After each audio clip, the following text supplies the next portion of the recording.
Hey listeners, thanks for dropping in. I'm Christy. And I'm Melissa. And this is Buried Motives, where we dig deep into the details of some of the most gruesome dirtbag murderers.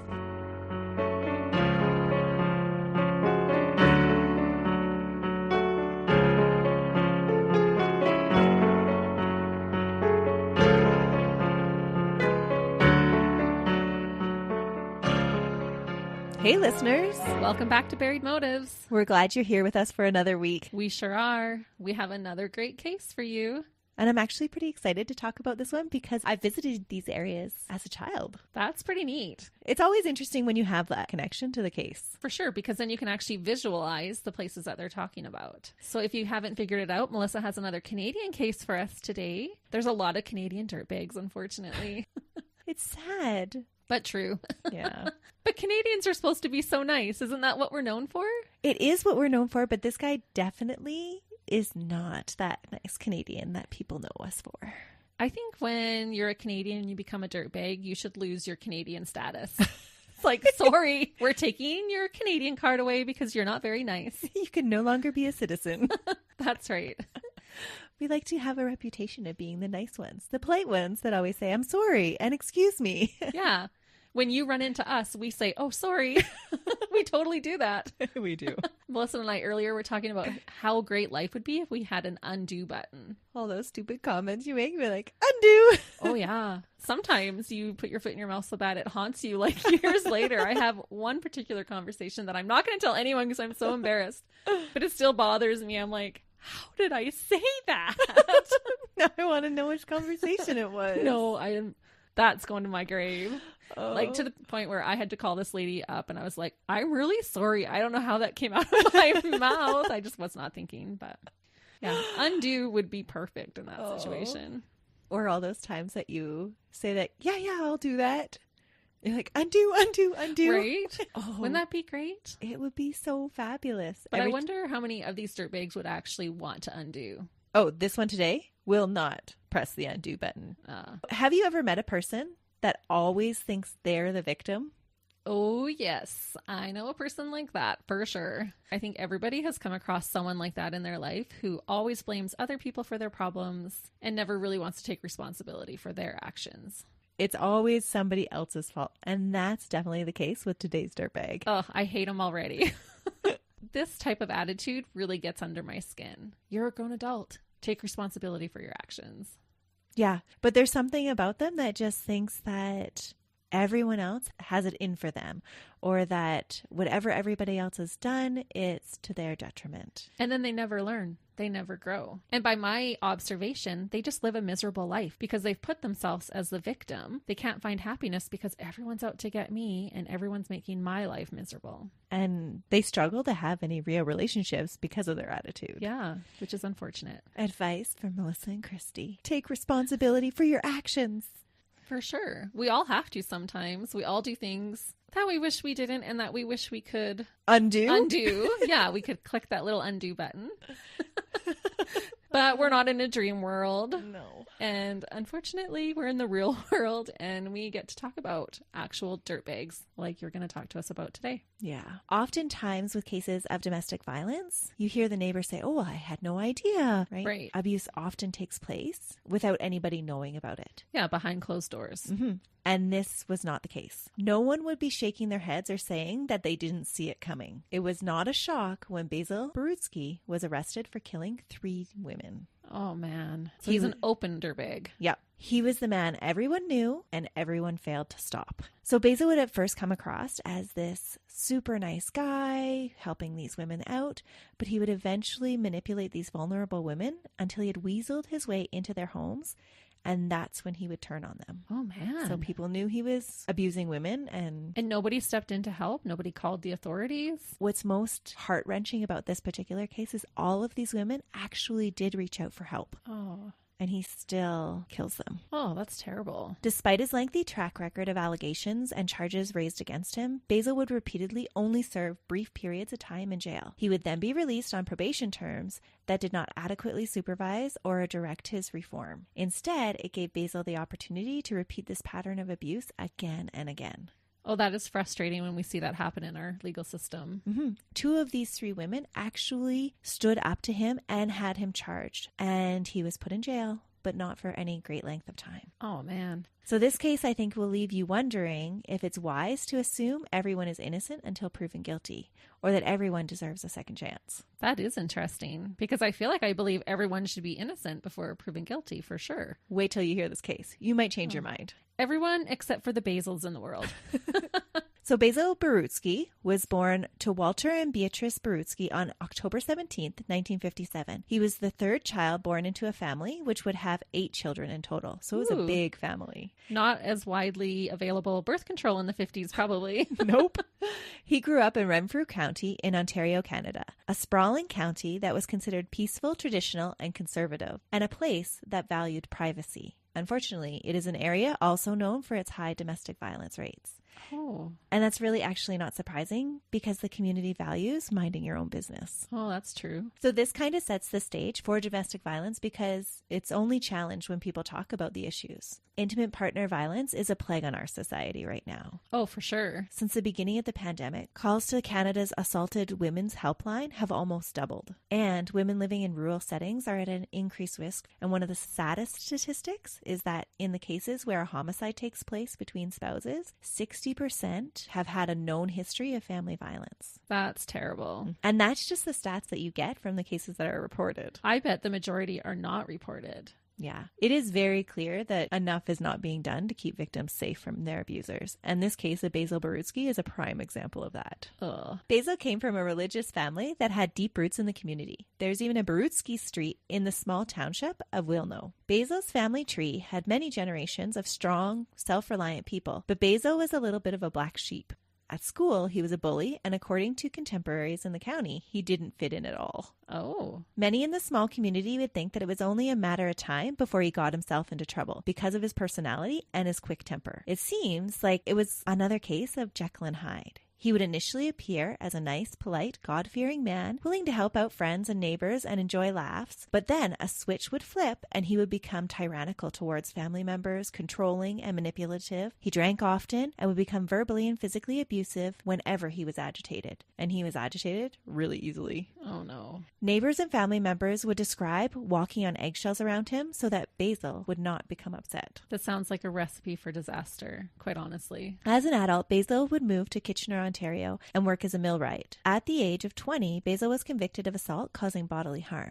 And this would be the first documented act of violence that he would take part in. A few years later, in 1982, he met Mary Ann Mask. The relationship would be anything but a fairy tale. Over the next 26 years, they would raise 3 daughters together, Mary Ann's oldest from a previous relationship, and then 2 daughters of their own. The relationship was a textbook case for the cycle of abuse. They would have a period of calm when things would seem like everything was going well, in which Mary Ann would minimize any abuse that occurred and provide justifications for why he was abusing her. The tension would then gradually build where Basil's manipulation would increase and he would become more controlling and sensitive to criticism. This would lead him to blaming others around him, and he would eventually explode into violent acts. During periods of reconciliation, Basil would turn on the charm and often play the victim or use his disabilities to gain sympathy. He would make others around him feel responsible for his happiness. I was just going to ask, because if he was with her for 26 years, that's a long time for that cycle to continue. And I would assume that she began to believe him, that it was all her fault. Absolutely. And her self-esteem would get smaller and smaller, and he would be able to more and more easily overpower her. And the cycle just repeated over and over and over again. That's terrible. So they met in 1982, and in 1985, Mary Ann accuses Basil of abuse for the first time. But this court proceeding would end in him actually defending against the charges, and he was awarded $20,000. What? Yeah, in legal costs. What? What the heck? Like, how does that happen? He had the court believing that she was making it up. She was being vindictive. It was because of some of her mental health issues that she was unjustly accusing him. That's terrible. Mm-hmm. And I hate that when they just resort to call her crazy. Like, oh, she's just crazy. Yeah. No, she's not, Basil. You're just a dirtbag. And what's really sad is it sounds like he used some past experience of abuse for herself. She had been sexually molested at an earlier age. Oh. And he used that sexual molestation against her, saying that it was because of that she was all messed up and taking it out on him and accusing him when he was just trying to help her. Oh, that's a special kind of evil right there. During this case, he wasn't convicted, and he was actually awarded $20,000 because for his of it. pain and suffering. For his pain and suffering for being wrongfully accused. Yeah. So who paid that? She did. It was probably more of a power move for him. Mm-hmm. You know, even if she never ended up having to pay it or actually paid it. Yeah. It was just see what I can do when you try to come up against me. Mm-hmm. This was the first beginning step of him teaching her that it's not worth going to the police. Yeah. Because see what will happen. Well, that would set such a precedence for their relationship.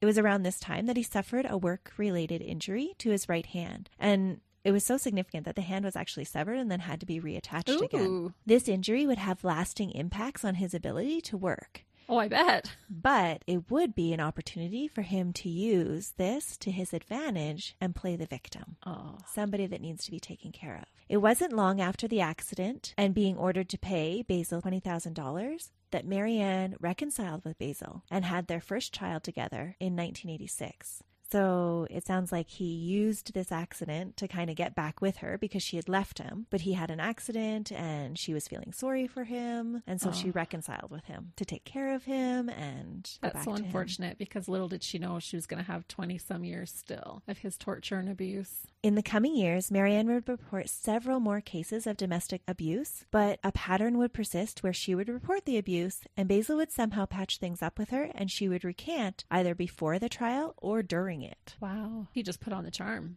In 1989, the two moved back to Round Lake Center, closer to where they had both grown up. But the abuse would continue, escalating in December 1993 when the couple again separated and Marianne brought action against Basil through the family courts, alleging abuse, and for a time it seemed that she would finally leave him for good. Oh. But in May 1994, Basil would suffer yet another significant personal injury, this time in a car accident, leaving him with permanent residual damage to his back. Oh. Having all that pain too is not going to make him very nice. You often see when people are in chronic pain, they just lash out faster. Right. Marianne would return to him in June 1994, so a month after the accident, and the couple would actually be married on June 29th, 1994. Oh man. Less than a month later, Basil insisted that Marianne sign a marriage contract, and on August 4th, the abuse allegations from before that she was holding out on were acquitted.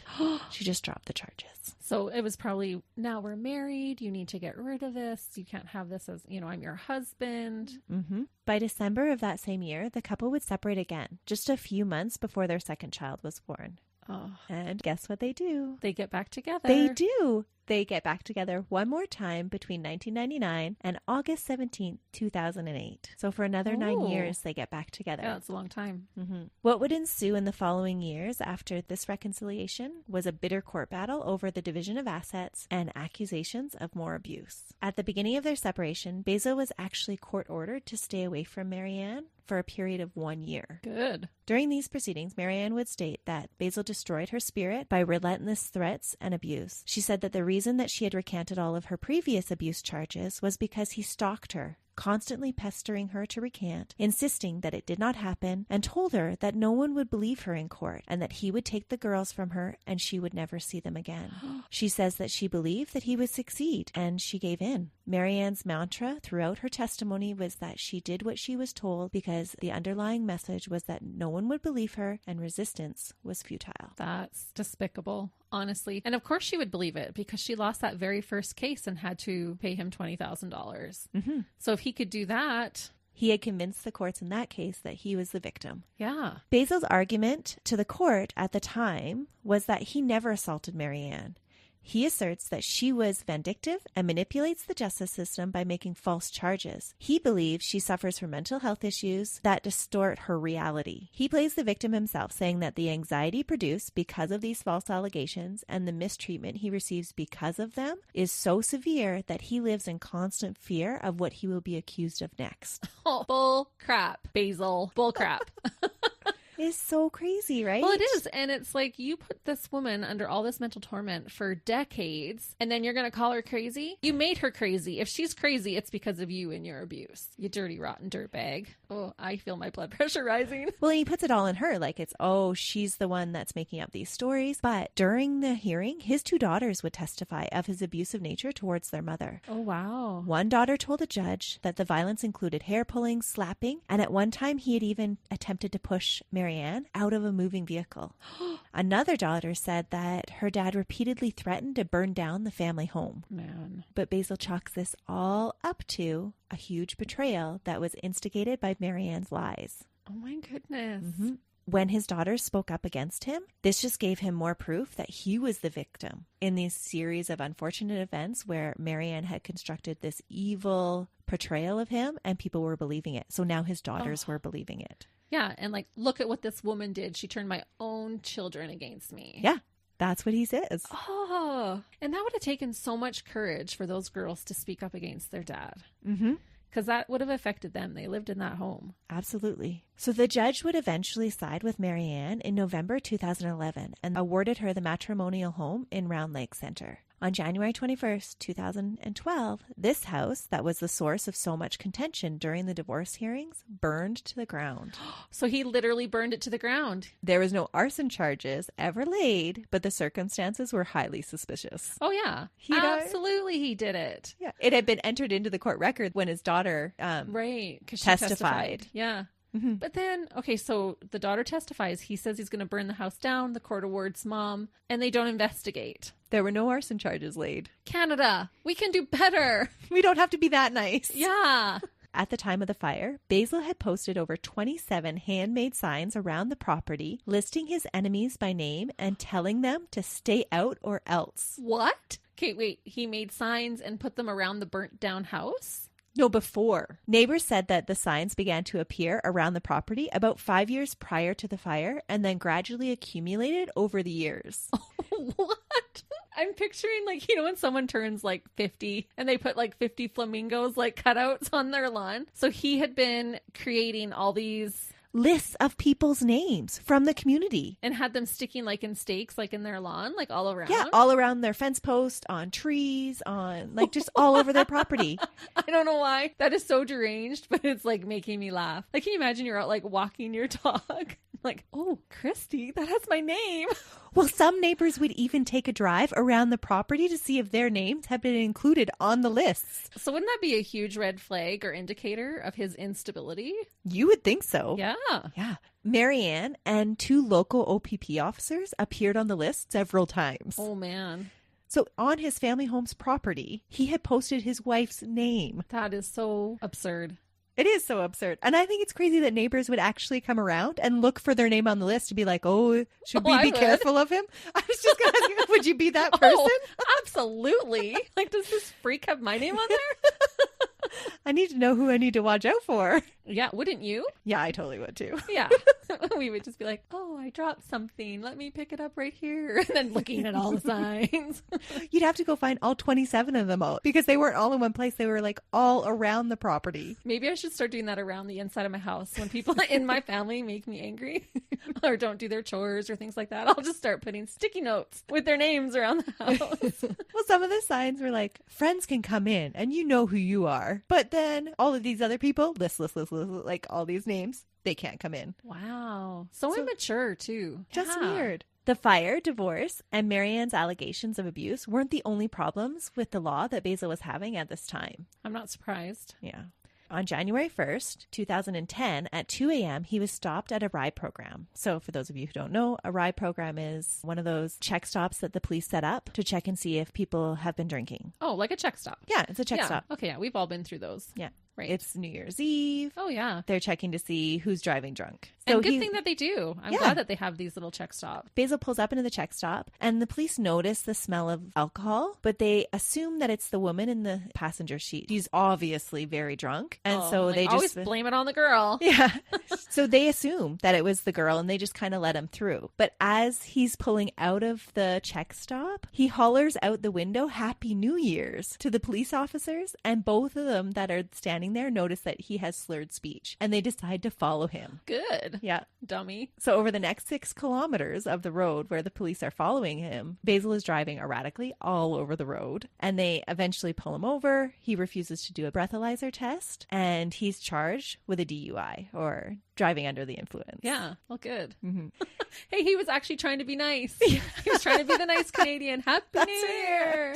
But he would later go on to appeal this charge because he felt the police officers had rigged the test, and that the first judge who had heard this case believed the police officer's story more than his. Oh my goodness. So he had originally refused at the scene to do a breathalyzer test. They took him in, held him in custody for a couple of hours, and then redid the test. And when they redid the test, he felt that they had put alcohol in the breathalyzer test, or in the tube, and then had him blow in it. And that's why he blew over. He accused the police of doing that. And in actuality, if they waited a couple of hours, the marker should have been lower. Mm-hmm. Yeah, they were doing you a favor.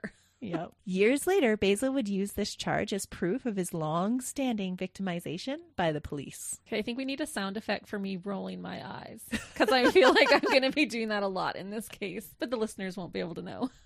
Insert eye roll. Absolutely. So just a few days after refusing to take the breathalyzer test in January, he was accused of criminally harassing an unknown woman over a period of 3 days from January 2nd to January 5th. These accusations would be stayed by the court on the day the trial would begin in August of that year. Wow, that's a little suspicious. In June of that same year, Basil was charged with uttering death threats to kill Marianne and for an alleged assault against her in 2008. Again, these charges were stayed by the court in October of that same year. What? Yeah, he's in and out of court, but he's actually never convicted. And when can she get a break? Like, honestly. Mm-hmm. Just a month after those charges were filed, another alleged assault against another unnamed woman was made. And can you guess what happened to those charges? They got dropped? Exactly. And did she drop them? It just says that they were stayed by the court in 2012. Okay. I'm assuming he's bullying them into dropping those charges.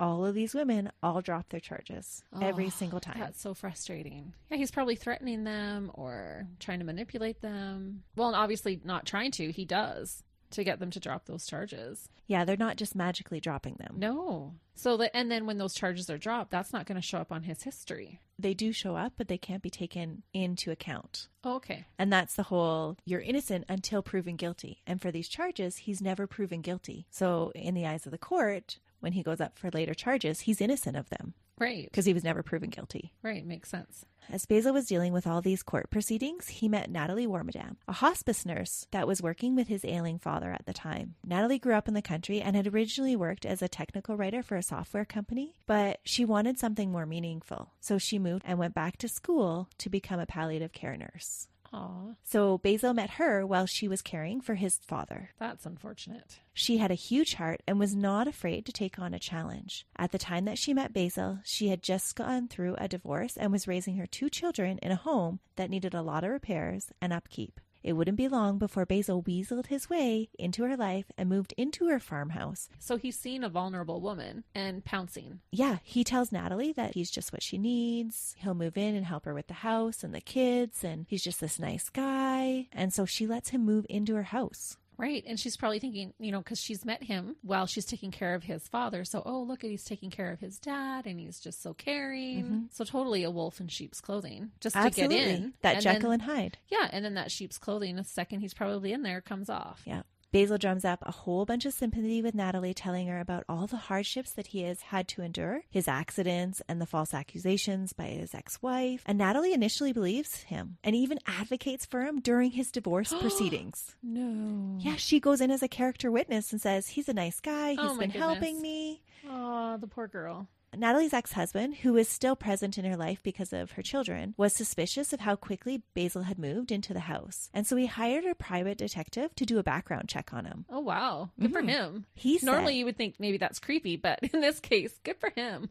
Yeah. Well, this guy's around his kids, right? He's living in the house for with his sure. kids. And so he does a background check to say, who is this guy? Like, where did he come from? But the background check only raises a flag on the DUI. Yeah, because a background check would just have convictions, right? Yeah. And so far, that's all he's been charged with. Yeah. And it didn't go back as far as the 1977 one. Okay. It doesn't take long for Natalie's opinion to change of Basil. In the last weeks of their relationship, Natalie would tell Basil that it was over, but he would refuse to leave, saying that now he was entitled to half of her things because they had lived common law. A friend gave her the courage to go to the police and tell them of the abuse and the fear that she had felt because of Basil's behavior. And on July 27th, 2012, she had him arrested for threatening to strangle and skin her son, Adrian. Oh, no. He also threatened the family dog at the same time, and he broke a whole bunch of furniture in her house in one of his temper tantrums. Oh, that's terrible. When he faced these charges in court, his record only showed one prior assault conviction, the one from 1977, and it did not show the multiple times that assault allegations had been made and dropped. Natalie dropped the assault charges in favor of Basil pleading guilty to the threat charges against her son. So even she drops her assault charges. Oh. Because of the lack of convictions, Basil was only given 5 months, and by the time of the sentencing took place, he only served another 33 days.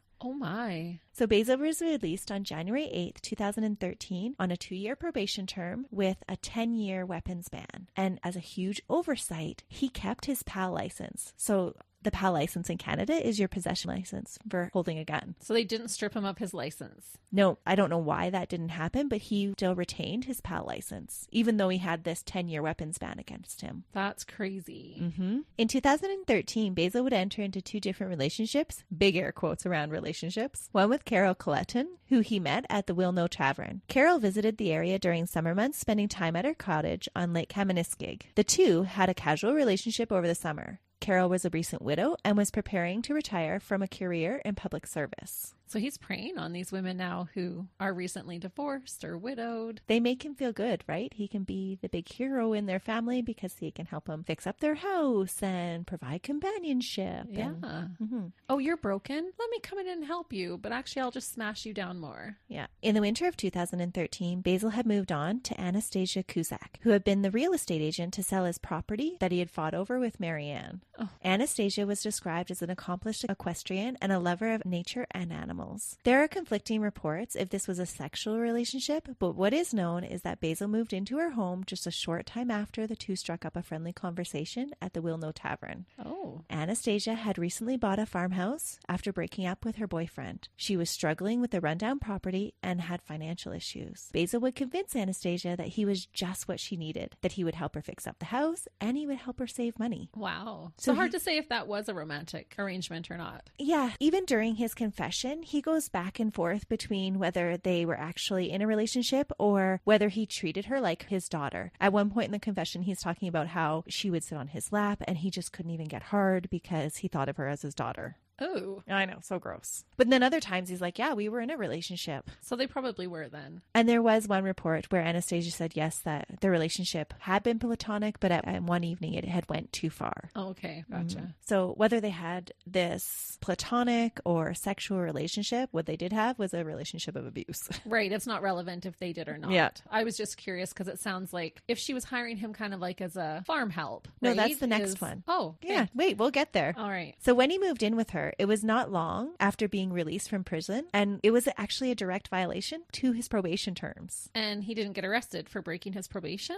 No. He would spin a tale for Anastasia and convince her that he was the victim of malicious exes that told lies about him and that the police and the judges always believed the word of the women over his. Yeah, right. He's the one who keeps getting off. And when he's starting out with these women, he's probably all sweet and kind, and so they would believe him. Yeah. But where was the probation officer? Are they not supposed to check on their residents? They are. And that's why I said this case will really have you question the merits of probation. Yeah. What the heck is it actually for if they're not going to follow through on it? There's a reason they give people probation and just don't let them off scot-free and, they're done their jail term and we wave goodbye to them and say, hey, have a good life. Right. They're on probation so that they can actually write their lives, be reformed, and make sure that process is happening. And it needs to be monitored. Well, for it to be successful. Right. Absolutely. But the arrangement did not last very long. On December 30th, Anastasia had Basil arrested after a terrifying night of abuse. Basil flew into a rage and began to burn her childhood heirlooms, including an old rocking horse, and then started to savagely beat and choke her. During the attack, Basil told Anastasia that she had to be punished because of what all the other women had done to him. That's common for serial killers. They're taking out their frustration and their anger on somebody who's present. On everybody because of one other relationship. Often their mom or a spouse or, somebody else. Yeah. He just had so much pent up rage towards these other women that it needed to go somewhere, and she was there. And so he beat her and choked her for it. Simply just because she was a woman, she deserved it. Yeah. Anastasia would later tell the investigating officer that I honestly thought he was going to kill me. I could see the switch go off in his eyes. During the beating, she said that she even begged him just to kill her because it was so painful. Oh, how horrific. Anastasia was reluctant to report the beating at first, but Nathalie would convince her not to let the assault drop, something that she wishes she had not done. Oh, good for Nathalie. So the two actually knew each other. I was just going to ask. It's interesting it's a small that they town. were. Yeah, I guess so. Hey. Basil was convicted of assault and mischief under $5,000. But his sentence, again, failed to reflect the past allegations and all the dropped assault charges. He was sentenced to 575 days in jail. What? So by the time that he was sentenced, by the time it had went through the court system and actually reached sentencing, he would only spend another 120 days after the conviction was made. Oh, he just keeps getting slapped on the wrist over and over. Yeah. What the heck, Canada? And remember, during both of these so-called relationships, he's still on probation from the previous conviction of uttering death threats. How is this happening? He had repeatedly broken the terms of his probation. And in reality, the only condition of his probation that he actually met was not getting a weapon. And it didn't stop him from using his hands on Anastasia. Yeah, a lot of times predators don't need a weapon, which makes the attack that much more up close and personal. And brutal. Yeah. He was released from jail on December 27th, 2014 for choking Anastasia. When he was released, he refused to sign a probation agreement that mandated that he stay away from Anastasia and out of the county where she lived, and that he had to attend a therapy program called Living Without Violence. Even though he refused to acknowledge the terms of his probation, he was still released. What? So you get to decide if you want to sign your probation agreement? Like, Apparently. why is that even an option? It shouldn't be. No, it should be, if you're not going to sign this, you're staying in jail, buddy. In this case, when they asked him to sign this probation agreement, he wouldn't talk to them. He just refused outright to sign it.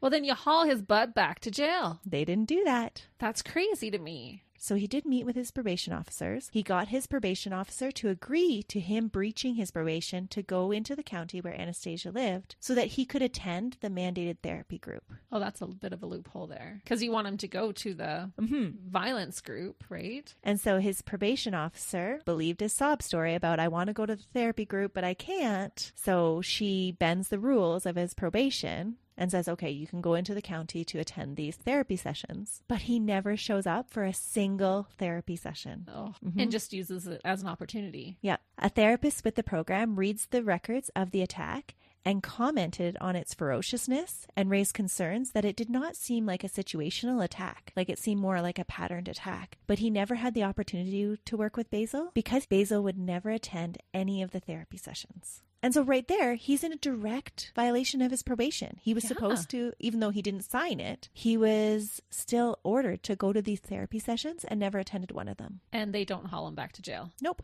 Any one of these refusals to comply with his probation could have resulted in Basil returning to jail, but instead, no sanction is ever recorded on his file. That is so crazy. And I always think with these cases where they keep getting off and getting off and getting off, like how many victims would have been saved if he had just gotten convicted right at the very beginning? Absolutely. And would have been in jail. And all these women would have been spared. Yeah. Or because he's getting off these so many times, doesn't that just encourage them to keep going farther and pushing the limits even further? Oh, for sure. Because to you, if you're that person, the legal system's a joke. Yeah. I'm not saying that it is. But to him, he would just be like, it's just a joke. Whatever. Like, I'll just have to spend a little bit of time in jail and... But just wait, because Basil does believe in following the law.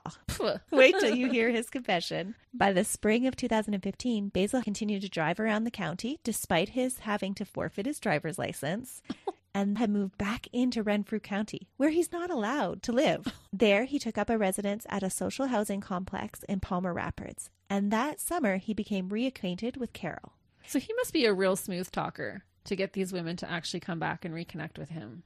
He tells a good story. Oh. So Basil had learned that she was getting her cottage ready to sell and offered to do casual labor for her. So remember when he made that comment about Farm help? Yeah, farm help. This is how he weasels his way into her life. Over the summer of 2015, Basil would report that the two were in a relationship, but friends and family of Carol's would say that it wasn't true. They say that she had taken him up on the offer to help her out in a time of need with the repairs to the cottage after her husband had died, but then was feeling overwhelmed when Basil's shoddy work, missed deadlines, and constant presence caused her more problems. Ooh, constant presence? So he's like stalking her a little? Yeah. Ugh. And friends would even warn her that, I think you've got a stalker here, Carol. Oh my goodness. Basil would start projects without her knowing and at times would cause property damage when he felt slighted by her. He would even show up at her house in North Grower, despite Carol never having given him her home address. Ooh, that's creepy. So when she asks him, like, hey, how did you get my home address? He explains that he got it off of some Christmas card that she sent him. But she doesn't recall sending him a Christmas card. Oh, probably not. No. Nobody is sending Basil a Christmas card.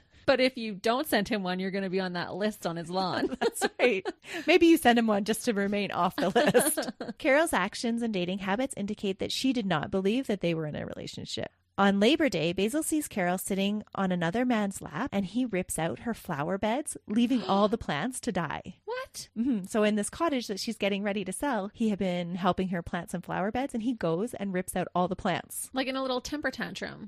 Like a little Like a 5-year-old child. boy. Yeah. In the following weeks, Basil sends Carol numerous texts and makes several phone calls to her phone. He uses threats and arguments of persuasion to assert himself as her boyfriend and take a permanent place in her life. In one of the texts, he tells Carol, if you do a negative thing and continue in denial, blame me, things will happen. It won't be a snowball of good things, but a forest fire of bad things. More gossip, more untruths, more lies to hide the lies. Maybe police, courts, nothing good for me, to you, for anyone. Oh my. And in a follow-up text message, he backtracks a little saying, karma sent you to me and me to you, but we were meant to be together. I don't think this. I know this. You feel this. It's totally up to you now. Are we going down a negative path or a positive path?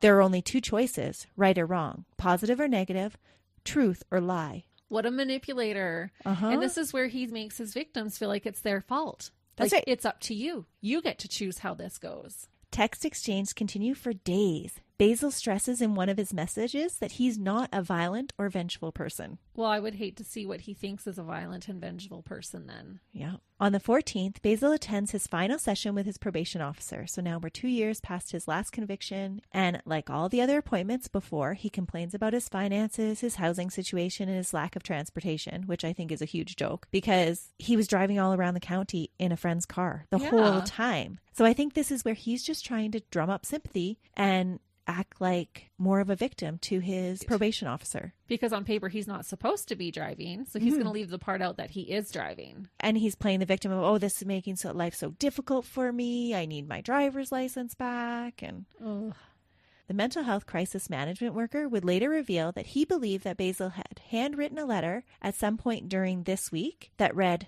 judge not lest you be judged. Now you will be judged by me. I'm getting out, and I'm taking as many that have abused me as possible with me. Justice, in capital letters. That letter wouldn't be delivered until the Friday after the murders take place. Oh, no. So he totally feels justified. He totally feels like he's a victim. Yeah, and that he needs to bring justice to these people that have done him wrong. On September 20th, Carol breaks the news to Basil that she's back together with a friend, and he does not take it well. He texts her throughout the night. Which friend? What are you talking about? Is this why I had such a bad gut feeling? Did you go to a false friend again? Don't run away. Face the problems. You need to talk to me. You owe me that much. Please? That night, Basil sends 15 unanswered messages to Carol. Oh my goodness. And when she doesn't answer, he shows up at her cottage the next day and confronts her about the relationship. In Basil's own words, he says that Carol called him the best friend who will do anything, and that her new boyfriend and her joked about it and said that she was laughing at him. He was enraged at the thought of her using him and laughing at him, so he makes signs with scrap wood and black markers and posts them around her cottage. He's really into this little sign making thing. He should have been a sign maker. So what do these signs say? All about how she's this vindictive, self-centered human being and that people should be warned, that she owes him money. And so he's really into public shaming. Mm-hmm. In his last text to Carol that evening on September 21st around 6 p.m., he says, "You are a cruel, vindictive, self-centered human being. You have no heart and no conscience. You hooked me real good. I believed you and in you. Karma will pay you for your heartless ways. Bye. Wish I never met you. I will endure the betrayal of yet another false friend. Karma will take over." Wow. But unfortunately, I'm guessing he doesn't do what he says. He's not going to just leave her. Definitely not. He doesn't. After plastering the property with sarcastic and hurtful signs, Basil returns to his home and begins to drink with a neighbor. He tells the neighbor that he just found his girlfriend in bed with another man and discusses the difference between killing and murder in the Bible.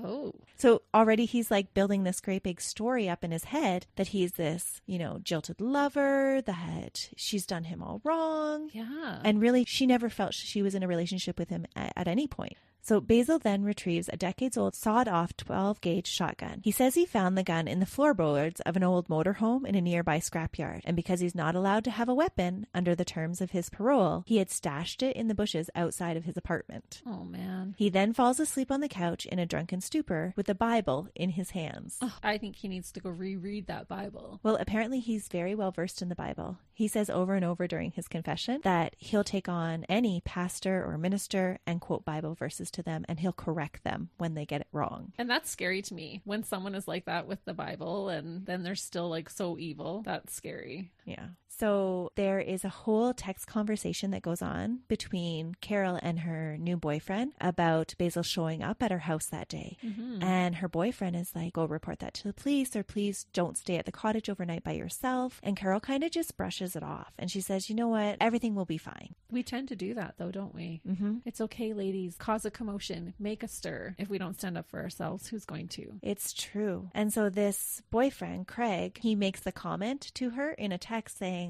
I told her I didn't want to read about her in the paper, so just to come home. And she just texted him, good night, all is okay here. Something's gonna happen though, or we wouldn't be here talking about it. That's right. And I just want you to remember that conversation. And we'll go back to Craig's text messages to her on the day of the 22nd. Okay. At 7:30 the next morning on September 22nd, Basil is seen on the apartment's hallway security cameras leaving the building wearing a camouflaged hat and pants. He retrieves the gun from behind the bushes and drove away in his neighbor's car. He drives 20 kilometers to Carol's cottage. When he arrives, Carol just happens to be walking out of her house. When she sees him, she runs back inside and locks the door, but this doesn't stop Basil. Oh, no. He simply smashes the window on the door with his elbow and reaches in and unlocks the door.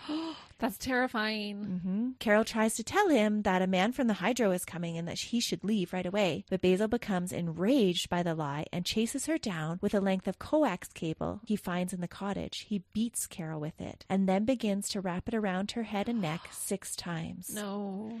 According to Basil, Carol was pleading the whole time, saying, this is not you, Basil. And I wonder if she was actually saying this to him, or if this is just his belief that she would say something like this, because he still sees himself as a good guy. And so I wonder if it's his brain kind of trying to reconcile, you're actually murdering somebody and you're physically strangling somebody. But with his perception that he's this good guy and the victim of the story, how do you reconcile those together? Or do you think she actually said it? I don't know. Only he knows. Only Basil knows that. But I can see where you're going with that. Because that would, for him, it would justify it. Like, no, I'm not a bad guy. Even Carol knew. So it's okay. Yeah. Even Carol knew. It wasn't actually me. I was just acting under God's will. That's what he says in his confession. It's God's will. Yeah, he does. Ew, yuck. It's not, Basil. Sorry to break it to you, honey. Before leaving Carol's house, Basil smokes a cigarette that police would later find in her kitchen sink, leaving behind undeniable evidence that Basil was in Carol's home that morning. He empties her purse, taking her keys, cell phone, and money, and drives off in her Mazda 3. But before he leaves, he places $100 in the front seat of his neighbor's car, because he's a good guy after all. He's leaving her gas money. That's crazy. Because he took her car. Yeah, gas money that he just stole from Carol, who he just murdered. Yep. Great guy. Basil drives 33 kilometers to Wilno, where he arrives at the home of Anastasia. Oh, he's on a rampage now. Oh, yeah. He's just going to go down the list. That's right. Oh, He's made lists for years. Oh, no. Anastasia begins to scream, and her sister Ava, who is upstairs at the time, comes down the stairs and runs after Basil to confront him, saying, stay away from my sister. She watches him go to his car from the window and come back into the house with a shotgun. Basil enters the home and finds Anastasia in the kitchen. Basil asks her, why did you lie in court? And when Anastasia says she didn't, Basil shoots her in the neck in the kitchen. Basil recalls there was a little island and she was standing and she just went down. The gun went off and she went down. It was as if it was supposed to be. Well, yeah, when you shoot someone in the neck, Basil, they're going to fall to the ground. But he just thinks it just happened like it was supposed to. Because it was so easy. He just walked in and shot her in the neck. Ava heard the gunshot and started running out of the house in the direction of the road. At 8:52, she places a frantic call to 911 after she was able to flag down a road crew for help. Oh, I'm glad she didn't get killed as well. As Basil drives the 32 kilometers of winding back roads to Nathalie's farmhouse, he thinks that God is making this easy for him because both Carol and Anastasia came outside and revealed themselves to him. So that because they were just there at their houses, he believes that God was preparing the way for him to do this. Because everything fell into place. From the date of Basil's release, Nathalie had lived in constant fear. He had once confided in her that if Marianne ever succeeded in getting him convicted with her lies, that he would kill her. Nathalie had stood up for herself, and Basil had done jail time for the threats that he had made to her son. So she was fearful of what he would do to her. She had put up surveillance cameras around her property. She had a panic alarm issued to her because of the fear of Basil's retaliation. And she had even bought a shotgun and hid it under her bed. But none of these precautions would help her at all. Her surveillance camera catches Basil's arrival at her house at 9:31. He lets himself in the door, obviously still feeling at home. Oh no. When Nathalie sees him, she screams and runs toward her son Adrian, who is on the couch in the living room. He has only the briefest moment to register that Basil is chasing his mom with a gun, and he runs outside to safety, hiding in a nearby bush. He calls 911, but it's too late. He hears the gun go off. Basil recalls shooting Nathalie, saying, "I just drove in, walked in the door, and she was sitting right there. She went around the corner. I followed her. Boom, walked out. That's it." And it was funny. It was like I wasn't even pulling the trigger of the gun. The gun just was going off, just like bloop. What? Basil had shot Nathalie in the neck as well. His exit from the house is caught on the surveillance cameras 2 minutes later. 2 minutes it took him. Yep, 2 minutes, that's all. And how brave of her little boy to run out of the house and hide and just to know what to do. Like, or he could have been collateral damage. Adrian would stay lying in the woods on his stomach, hid for over an hour, waiting for police to arrive. How traumatic. Like, that's another life now that he's destroyed. Yeah, both Adrian, so Nathalie's son, and Ava, Anastasia's sister, both heard the gunshot that killed their family members. And that is something that would probably never leave. In their victim impact statements, they say that it's something that they're still traumatized by. Yeah, that would haunt and probably you. Always will. Yeah, that would haunt you forever. Yeah. As Basil leaves Nathalie's home traveling east, he believes that God was telling him where to turn next. 9 kilometers away from the farmhouse, Carol's cell phone rings and Basil throws it into a ditch. A short while later, he pulls into a rest stop saying to himself, "I don't understand why you wanted me to do that, but there must be a reason." He then continues to drive, repeating the words, "Our Father," at least every 10 minutes, eager to follow the next prompting and asking, "God, where do I go next?" So he's talking to God all this time. Yeah, he really thinks that he was directed by God. Oh, no. The next stop on his road trip of murder would be at 111 Burnstown Road. It is believed that Kyle Bancroft was his next intended victim. Basil felt that he had been stabbed in the back by Kyle over some backhoe scheme, which Kyle would later actually go to jail for. When Basil pulled into the lumberyard that Bancroft owned, he drove around the lumberyard for a bit with the shotgun loaded, but then gave up when he was not able to locate the man. So did he think that that was God's will, not to kill him? He says in his confession that this is kind of where it all starts to fall apart, and he started losing that clear vision of where he was supposed to go. So he's not even done. Like, how long was he wanting this to take place? Like, he's just like, okay. No, he was just going next. Yeah, who do I kill now? 27 signs of people's names posted around his property, and he's just working through them. As police responded to the 911 calls from both Anastasia and Nathalie's homes, they had a clear suspect to look for. Basil Borutski was on a murderous rampage. A manhunt was initiated, and police locked down the Pembroke Courthouse, the downtown Ottawa office of Morris's law firm, and the school his children attended, and moved his ex-wife into a safe place. Police sent warnings to the public for everyone to remain indoors. Because he had such a long list of people that he felt had betrayed him, police didn't know where Basil was going to turn up next. Yeah. So they actually were issuing emergency alerts for people to stay in their house. Basically, if you have crossed his path in any form ever in your life, you could be on the list. Yep. If you begged his groceries, you could be on the list. Put his milk in with his cleaners. Yeah. You could be on the list. Yeah. Gave him paper, not plastic. So police were led by clues from one crime scene to the next, and it was like they were following Basil's path of destruction. So they started looking around for who do we feel he's been the most betrayed by? Who has he been complaining about to other people? And they track down Carol's body without anybody calling it in because she was Wow. alone in the cottage. Police would find Carol's body around 11 a.m. that same morning. Craig, her boyfriend, had texted her at 12:11 and had kind of joked about, hey, your BF is on a killing spree. It wasn't until late that afternoon why he learned that she didn't reply. Oh no, she was already passed. Police would find Basil at his family's hunting camp at 3735 Becks Road in Kinburn. They contacted Arthur, Basil's brother, and brought him to a mobile command center to have him text Basil and negotiate a surrender. Through a series of texts with his brother, Basil says, yes, I did it. They took my life away from me. I was innocent of every charge ever laid against me. The guilty have paid. Justice finally. I am tired. His text would continue. If they would have listened to me, none of this would have happened. I'm not guilty. The system destroyed me. I have nothing left. Murder is killing something innocent. I didn't. Oh my goodness. And what does he mean they took his life away from him? He hardly did time. He was a free man. Yeah. What a dirtbag. Mm-hmm. While he was in hiding, Basil also texted his neighbor to tell her where to find her car and that he had left money in the console for her. And he texts his daughter to say goodbye. In his last words to her, he says, I'm all alone. Nobody ever believes me. With a helicopter circling overhead and 2 teams of officers approaching him in an L-shaped formation, complete with tactical snipers and a K-9 unit surrounding him, Basil surrenders at 2:30 that afternoon. He enters an adjoining field unarmed, with his brother relaying instructions through text messages saying, hands up, no gun. Wow. So he's listening to his brother. Mm-hmm. Yeah. I don't think I've ever heard of that, like through text message. Yeah. Like usually it's like a megaphone. Like the police have his brother texting him. The police have his brother at the mobile command center. Yeah. And with a negotiator by his side, they're telling him what to say to him to get him to surrender. Wow. Mm-hmm. That's interesting. So as he's taken into custody, Basil asks, do you want to know where the gun is? Police follow his directions and find a rusted old shotgun lying in the long grass next to a sandwich bag full of shells and a note impaled on a branch that says, I have no gun, don't murder me, I give up.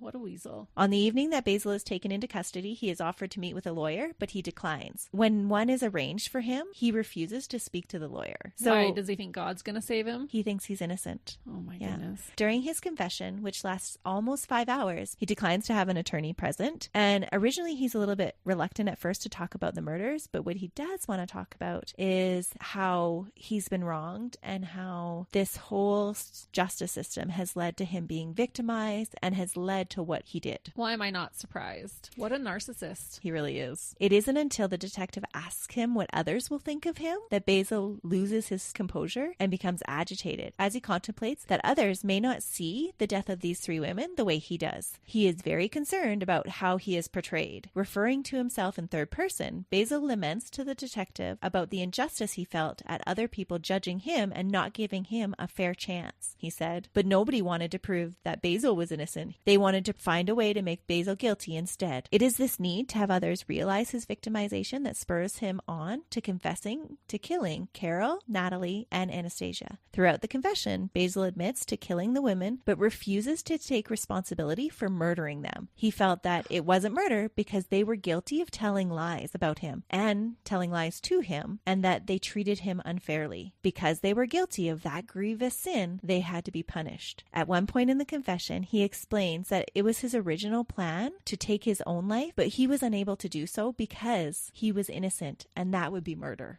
Oh, wow. Insert eye roll. Insert eye roll. Oh my goodness. He believed that he was under the direction from God and that his pathway was shown to him. He believed that he was being guided, and he describes watching himself commit the murders like a zombie. He claimed that this wasn't me. I was going places from where I effing had no idea, and it was like someone telling me to go here and to go there and effing down this road and that road. Never met one cruiser or nothing, because the sight of cruisers panics me. I believe that God was telling me where to turn. So he totally believes that he's doing God's work. Yeah. And that, yes, he killed those women, but it was not murder because they deserved to die. Wow. And so you watched all 5 hours of his confession. Mm-hmm. So do you feel like he truly believes this, or it's just what he's saying Absolutely, in his defense? 100%. He believes that they had to die. And that, to me, makes it so scary. Like when we talked about William Michael Dennis, when he murdered his wife, how he felt like he was obligated to murder her. And this is how Basil felt. Which just makes it so much more scary to me when they totally believe that they are justified in killing and in murdering. Killing and murdering is the same thing, people.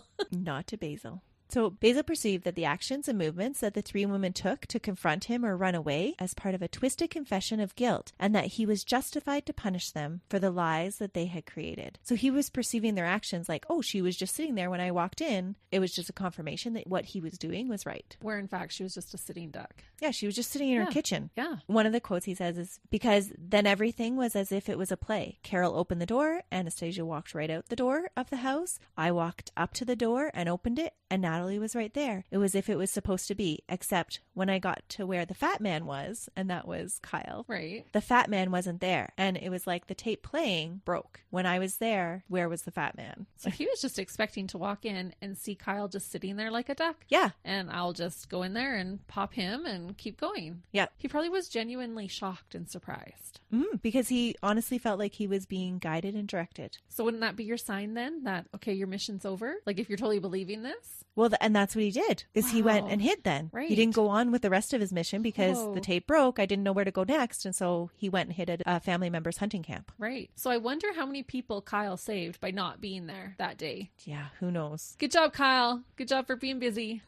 His next plan was to kill 2 officers that had treated him unfairly in the past. Oh. Basil was so fixated on the perceived slights that he had received from the police and the fat man that he repeatedly returned to this topic over and over again during his confession. On Wednesday, September 23rd, Basil was charged with the murders of all 3 women, 36-year-old Anastasia Kuzyk, 48-year-old Nathalie Warmerdam, and 66-year-old Carol Culleton. Prior to the court hearings, the judge ordered Basil to have a psychiatric assessment done. I was wondering about this. Like, what is the psychological testing going to say? Basil refused to even state his name. After 30 minutes, the psychiatrist could only report that an assessment was not possible. This same scenario would be repeated again with a second psychiatrist in September 2017. Interesting. So he just wouldn't talk. The trial was expected to last up to 17 weeks, but actually only lasted 6. And this was because Basil refused to actively participate in any of the court proceedings, even though he had chosen to represent himself. What? He remained silent for 6 weeks of proceedings, only choosing to speak by interrupting the judge as he was giving the jury instructions just prior to deliberations. What? So he didn't actually defend himself? Nope. Like he didn't bring forth any kind of a case? Nope. So I wonder if he didn't do it so then he could blame the judge. Like, I didn't get a fair trial. Like, was he wanting a mistrial? I think so. And it's so funny that he said nothing because he's so cunning. Why would he just do that? That is so out of character. So for bizarre. Basil. Yeah. You think that he would want to defend his actions. Yeah. But he accuses the judge of lying and saying that he feels that he was unfairly treated. Well, good thing all the court proceedings are documented. There's a reason we do that. Yeah. After the jury retired, the only other time he addresses the court is when the jury retires for deliberations. He says out loud, "I am not guilty." After the jury's not even there. Yeah. Basil, you're a day late and $1 short. A jury of 6 men and 5 women returned guilty verdicts on 2 counts of first-degree murder and 1 count of second-degree murder. Oh, which one is second-degree murder? Like, Carol. why? It was because it was considered a crime of opportunity. Because he didn't kill her with a gun. It was the coax cable that was actually at her house. Oh, okay. I think that's what had it. Where the other one, he walked in with a gun, purposely going after them. Okay. After the sentencing, the judge made the statement, "From time to time, a crime is so deplorable, so devoid of mercy, so cold-blooded, that denunciation, retribution, and giving a sense of justice to the many victims and the community at large becomes the paramount and virtually singular consideration. This is one such case." Basil was sentenced to 70 years and is not eligible for parole until he's 128 years old. Yay. Yeah, so he won't be back out on the street. He can't get probation again. Following the trial and the sentencing, this case became part of a review for intimate partner homicides in the province of Ontario, with the purpose of making recommendations to prevent future deaths. There was a lot of media attention because everybody knew he was like this. Yeah. He had this long history, and it was just because he wasn't convicted that those allegations weren't taken into consideration when he faced sentencing for his past crimes. And so this whole huge task force was mandated to review this case and find out what went wrong. Yeah. The task force have identified 41 indicators such as sexual jealousy, prior threats with a weapon, access to firearms, or victim vulnerability that demonstrated, in hindsight, the potential for lethality. In almost 3/4 of the cases the committee reviewed, it identifies 7 risk factors. In this particular case, there were 13. Wow. The inquest points out the need for better training for the police officers and law officials to deal with victims who are reluctant to press charges or whose relationships with their abusers aren't stereotypical. Unfortunately, like most reviews, the recommendations of the committee are just that. They're just recommendations and they're not binding. So just because they did this review of these cases, it doesn't mean that they'll actually bring about any change, but hopefully it will. And I think this really is a case that makes you question how many chances one person should get. He was a well-known offender, and just because his other charges never amounted to convictions, the sheer volume of them should have raised some suspicions about his nature. If they had even taken even the last abuse charges more seriously and considered his past offenses more thoroughly, 3 deaths could have been prevented. Oh, for sure. So do you think that the courts should have used his past accusations against him? Or because he was never convicted, that they shouldn't have seen that as relevant in his character assessment? And so essentially, you're going by that guilty until proven innocent. Right. Which can be dangerous to do. Mm-hmm. Of course, looking back in Basil's case, absolutely. We should have done that. Yeah. The ball was definitely dropped. Maybe the police should have pressed charges if they could have at that time, or other things. Even just his probation being, like, they let him go without his probation being signed, or bending the rules for him. So definitely there were some balls dropped. Yeah. In general, if I got accused of something and I really didn't do it, and then that was used against you later, even though I was not convicted, that wouldn't be fair either. Well, and people's lives have been ruined in that case too, and so I totally get why it's innocent until proven guilty. And I do think it should be. Mm-hmm. Generally speaking, we should be innocent until proven guilty. But is there a statute on how many accusations you can have of the same kind of crime until it gets actually brought up in court? Well, it should be. Why can we not have at least it noted that he's been accused of this many times? Yeah, but then that changes your perception of his character. And so that's why it's not noted. That's true. That's tricky. So that's the crazy case of Basil Borutski, the Rampage killer who believed that he was responsible for righting the injustices of society. Wow. He is disturbed. Thanks for telling me about another Canadian dirtbag. Melissa's good at finding the good Canadian cases. Because we're not all. Please, thank you. Oh, sorry. But most of us are. We do like to be kind up here in Canada. We do. And we hope you'll be kind and leave us a review on Apple Podcast or wherever you listen to podcasts. That was really smooth, Melissa, how you added that in there. I love it. But yeah, please do. And please join us next week when I will have another case for you. We'll see you all next week. Have a wonderful day. See ya. Bye.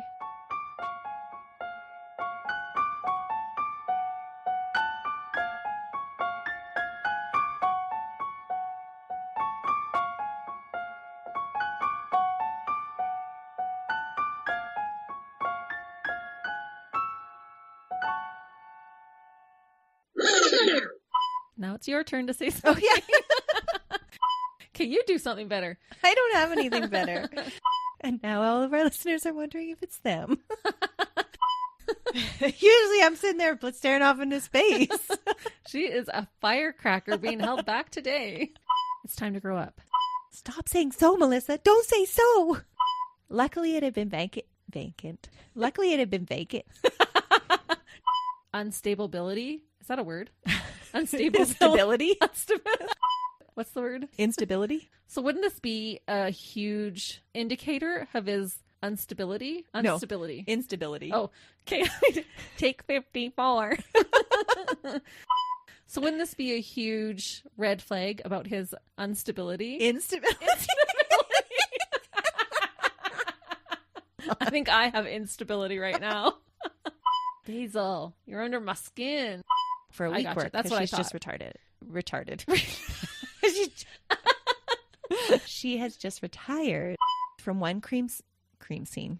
Ooh, what kind of scene is that?